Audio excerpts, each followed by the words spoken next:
后来乡亲啊，恐惊阁有风台咯。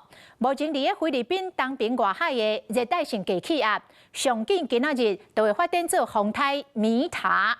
讲这个对台湾无直接的影响，爱注意的是，伫关岛西边的迄个热带性低气压，目前继续咧增强威力，有真悬的机会发展做风台化加沙。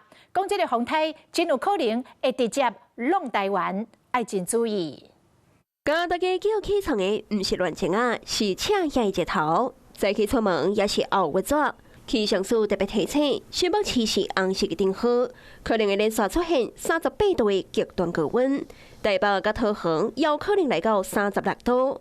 不过，除了爱注意风暴，所有个也都爱注意天气转变。目前正在吕宋岛上空的这个热带性低气压，它有可能在今天发展成这个第17号米塔台风。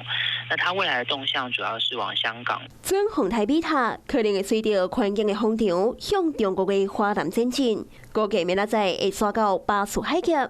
虽然看起来对台湾无直接影响，也不过恒春也是爱注意外围环流的水汽。我们要注意的是，现在在关岛西方的这个热带性低气压，那它有可能在明后2天就会升格成第18号的这个化加沙台风。根据各国预报模式的平均数字，另外一个中风台化加沙有机会直接向咱台湾来，而且发展的强度尚无达到中级，甚至唔呐。 风台外围环流的范围真宽，结果也真杂绑。后礼拜2到拜3离台湾上远，威力恐惊真大。预估它会变成一个环流很大、强度很强的台风，所以不管它多接近对台湾都会有影响。两个种风台拢继续咧增强，也不过目前也各有变数。未来对台湾的影响是安怎，也是爱继续观察。